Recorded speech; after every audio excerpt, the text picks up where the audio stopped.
So a little bit of an update on the C4 Ls Swap 8HP swap. I got a drive shaft built. I think you can see it there.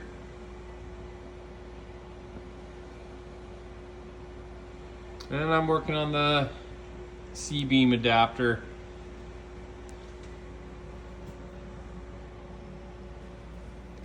So I got a 8 HP kind of Dodge style mount there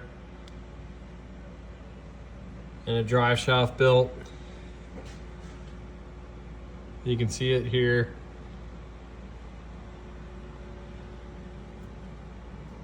Strange engineering for a 1350 U-joint.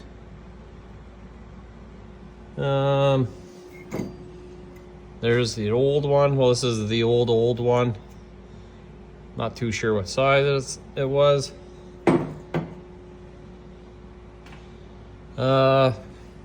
Strap kit. Here, I'll grab this one. I think that'll work. So that's a Dana 60 29 spline, I believe. Fits the Dana 44 diff.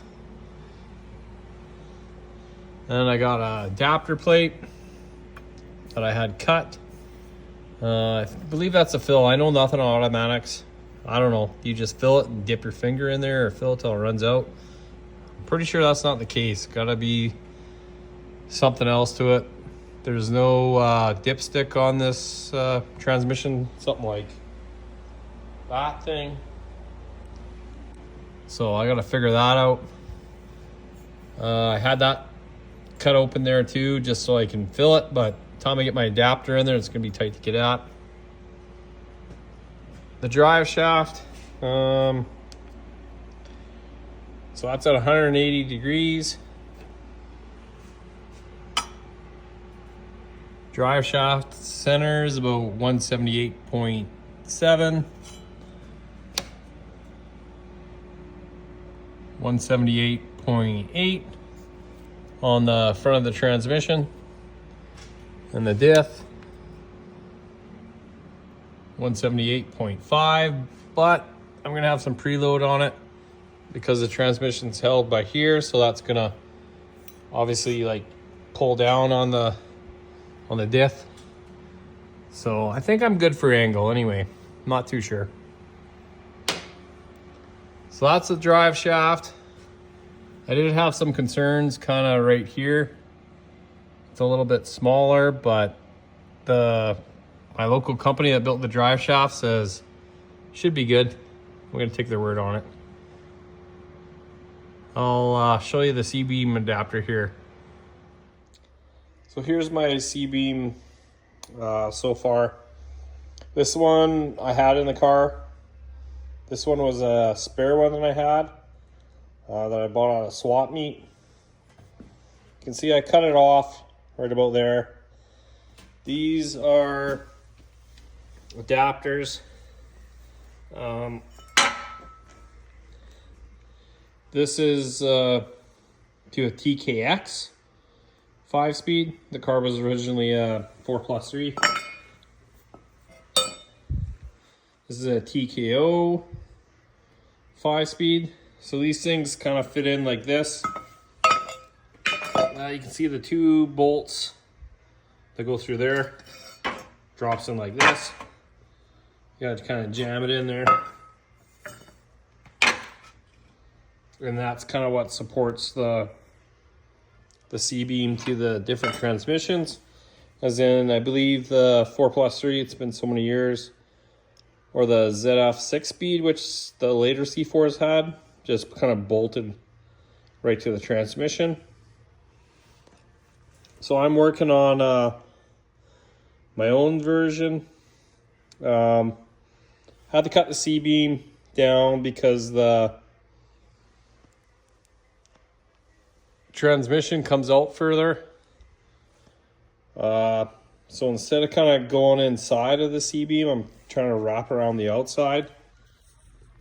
I also had to cut this off right through here because the new drive shaft and the yoke was quite a bit bigger. So I have this thing. It's just a couple of chunks of iron, some C-beam, just tack welded. So I'm gonna drop this in like this, kind of lines up like that, and then run some bolts from here to here, like 2 bolts here, probably 2 bolts up here, and then bolt it in. So I built this plate here. I think there was a kit probably in the 90s when people are starting to mess with these cars. It kind of spreads the weight out around here. And then the bolt just goes through here, like this one. I do have a like a plate that I welded a couple of, or the nuts onto. Definitely recommend that. It's so easy to get these on. Just kind of spin it on.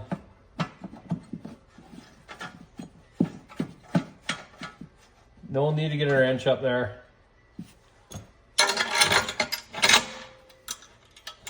Tighten that into the nut. And then there it is.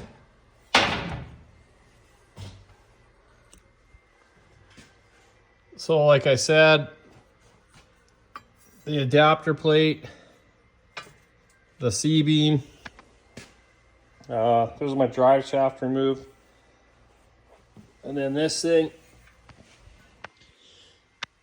So I got this thing just to kind of, I think when I when I put this together, I'm gonna have to bolt this, the C-beam onto here, kind of do it all in multiple pieces. Don't mind me. Set the camera down. So that's gonna go like that. And there, with the C-beam loose, kind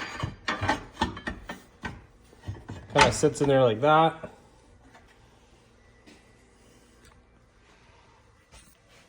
You can see it in place. Gonna kind of bolt it, bolt it, bolt it. Same as up top. This is notched out up through here.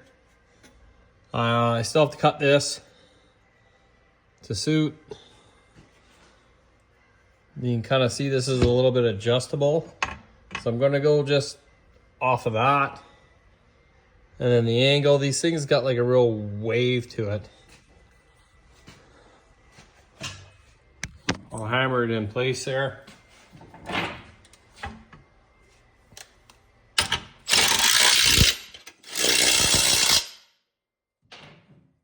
No need for a wrench up top there. I highly recommend that if you own these cars.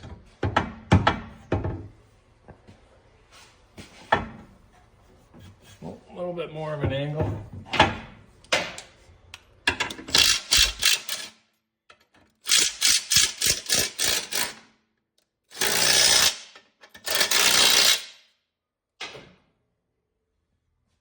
Perfect. So I got my drain plug or fill plug, and then like I said, I think there's gonna be some preload down on this thing, probably like that. With my car and the motor, I got a hood exit out there, so if I start monkeying with that, like even a 1/8 of an inch here will be who knows what up top. So my plan is, and please comment if you disagree with it, this plate, I'll just jam it out of the way. I'm gonna take this, something like that,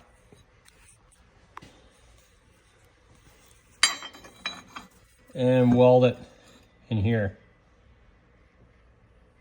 and then slide that beam over and bolt it onto it. So bolt, bolt, bolt. These cars never had any kind of rubber mounts or anything. Just always kind of bolted up the transmission. So yeah, so far that's where I'm at. That thing's gonna kind of tuck in like that, be preloaded down about there with the weight of the transmission coming down. Hopefully it works out. Not too sure yet. Just gonna start tack welding. I gotta get some new drill bits because that's pretty thick steel. My bits are garbage. And then weld this thing in kind of like that, but it'll be in the inside.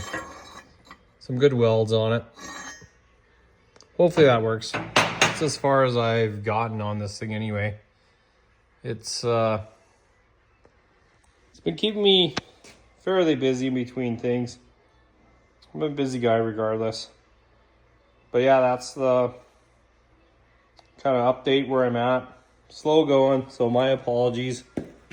What used to take me 6 months to do is now taking me about a year and a half to do, just because of my current situation with the family and everything else. But yeah, I can't wait to get that car running with the 8 HP.